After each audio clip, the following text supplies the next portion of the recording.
আমার আর একটি নতুন রেসিপি ব্লগে তোমাদের সবাইকে স্বাগত।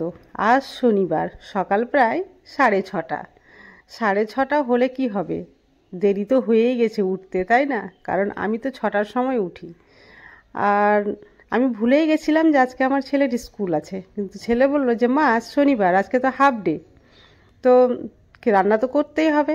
তো চলো, আজকে আমি যে রেসিপিটা করছি তোমাদের সঙ্গে প্রথম থেকে শেষ পর্যন্ত শেয়ার করব। তো সঙ্গে থাকো, আশা করছি খুবই ভালো লাগবে। তো রাত্রে আমি তড়কা ভিজিয়ে রেখেছিলাম, আজকে আমি ছেলের জন্য করব ডিম তড়কা আর ফুলকো রুটি। এই খাবারটা কিন্তু তার খুবই পছন্দের খাবার, সে স্কুল যাক আর না যাক, বাড়িতে আমাকে প্রায় সপ্তাহে 3 থেকে 4 দিন করতেই হবে। তো এখানে আমি তড়কাটা সেদ্ধ করতে বসালাম। আর যেহেতু আমার শরীরটা খুব একটা ভালো যাচ্ছে না, তো কাজের স্পিডটাও কমে গেছে আগের চাইতে। এদিকে তড়কা সেদ্ধ করতে দিচ্ছি, জানলাটা খুললাম, তো অনেকটাই মনে হচ্ছে সকাল হয়ে গেছে, দেখে তোমরাও বুঝতে পারছো। আমার ঘুম থেকে উঠতে মনে হয় আজকে দেরি হয়ে গেছে, না হাতের স্পিড কমে গেছে, দুটোর মধ্যে একটা কিছু তো হবেই, তাই না? তো যাকগে, আমি এখন তড়কাটা সেদ্ধ করতে দিয়ে দিয়েছি, আর অন্যদিকে একটু আটাটা মেখে নিই, কারণ রুটিও তো করতে হবে। অন্যদিকে আমি আটা মেখে নিয়েছি, আর আটা মেখে রেস্টে আমি রেখে দিয়েছি, কারণ আটা মেখে যদি রেস্টে রাখা যায় তাহলে রুটি কিন্তু খুব সফট হয়, আর সারাদিন রুটিটা সফটই থাকে।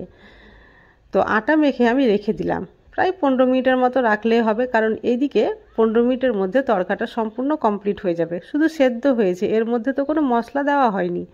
তো আমি এবার গ্যাসের ফ্লেম আবারও অন করে দিলাম, আর একটা প্যান বসিয়ে দিয়েছি। আর চলো বাকি প্রসেসটা করে নিই।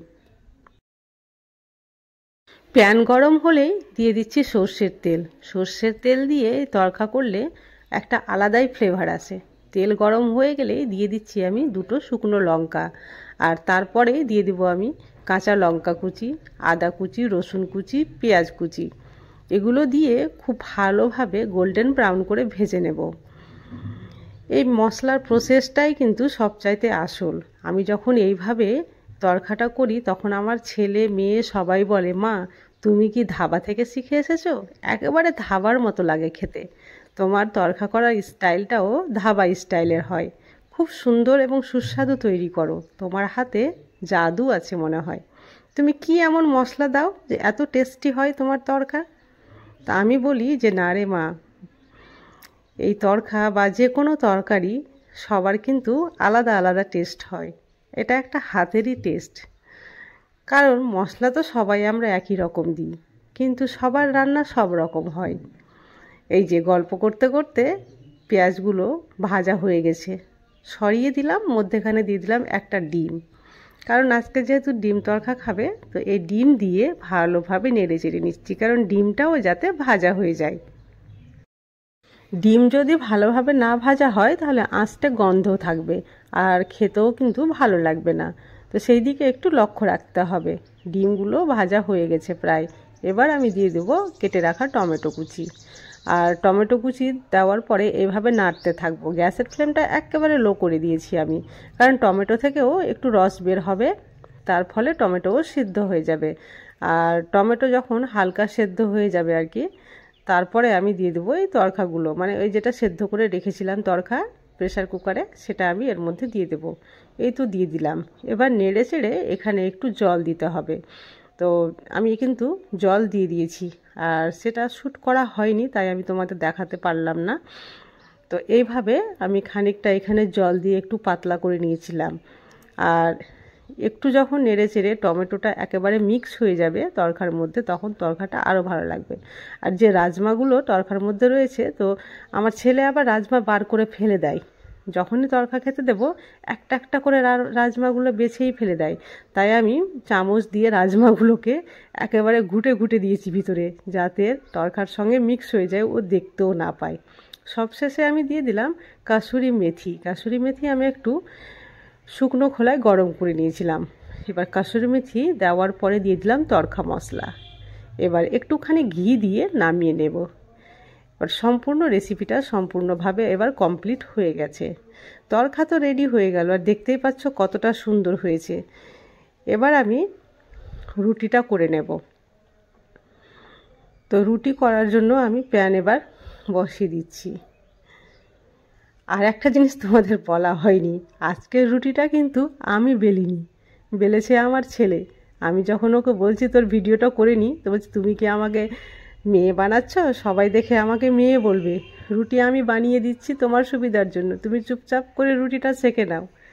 তো আমি তোমাদের দেখাতে পারলাম না, আমার ছেলে খুব সুন্দর রুটি বেলেছে দেখো। রুটিগুলো নিয়ে আমি এইভাবে সেঁকে নিলাম, যাক একটু তো আমাকে হেল্প করেছে। তো এখানে আমি 2টো রুটি করে দিলাম, ও রুটি খেয়ে নিল, আর তারপরে রুটিগুলো আর তোমাদের দেখালাম না।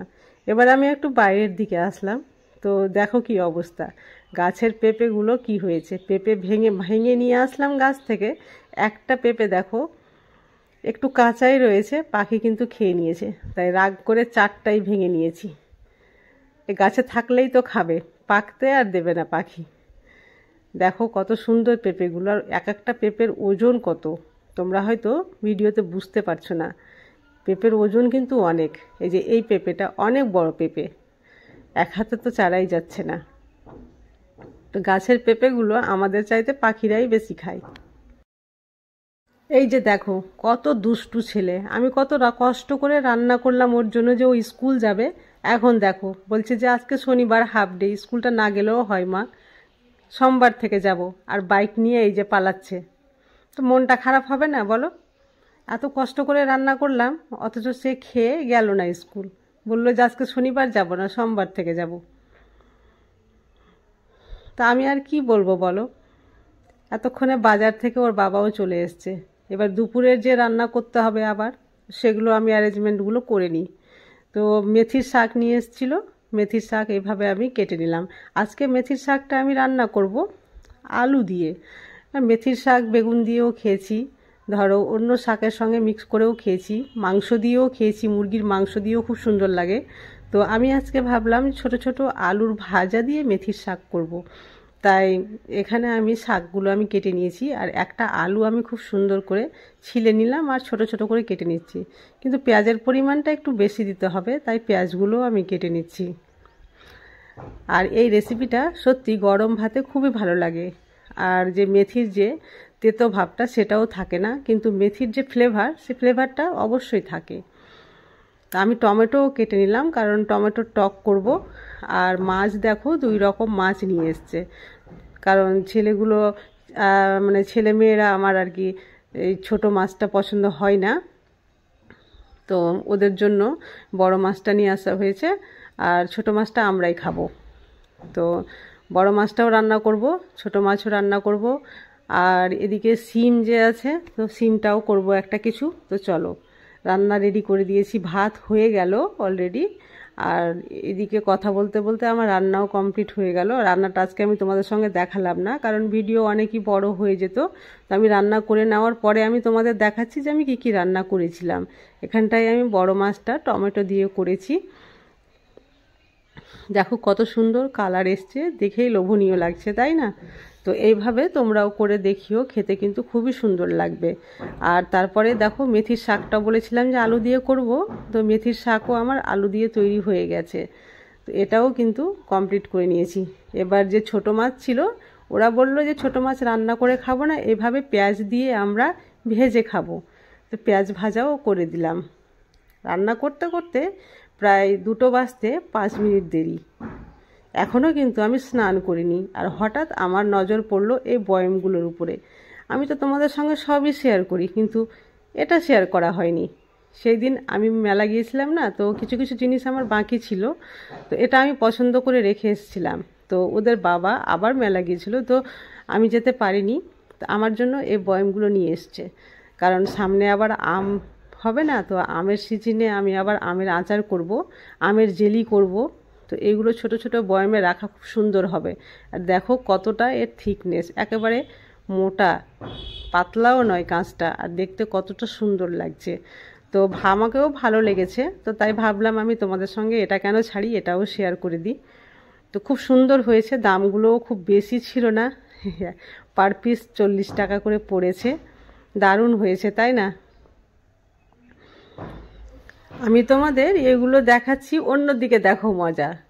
এই নানি আর নাতি 2জন মিলে স্নান করে রোদ্রে রোদ পোহাচ্ছে দেখো। এই যে দেখো আমার মাকে আর আমার ছেলেকে। তো যাকগে আমি এখান থেকেই আমার ব্লগটা শেষ করছি, কারণ আমাকে স্নান করতে হবে। আমি এখন স্নানে যাই। যদি আমার ব্লগটা ভালো লাগে তাহলে বেশি বেশি করে শেয়ার করিও। আর নতুন বন্ধু এসে থাকলে অবশ্যই চ্যানেলটি সাবস্ক্রাইব করে পাশে থেকো, আর একটা ছোট্ট লাইক দিতে যেন ভুলো না। আজ তাহলে এই পর্যন্তই, কাল আবার আসবো নতুন কোনো ভিডিও নিয়ে। ততক্ষণ পর্যন্ত তোমরা সবাই সুস্থ থাকো, ভালো থাকো।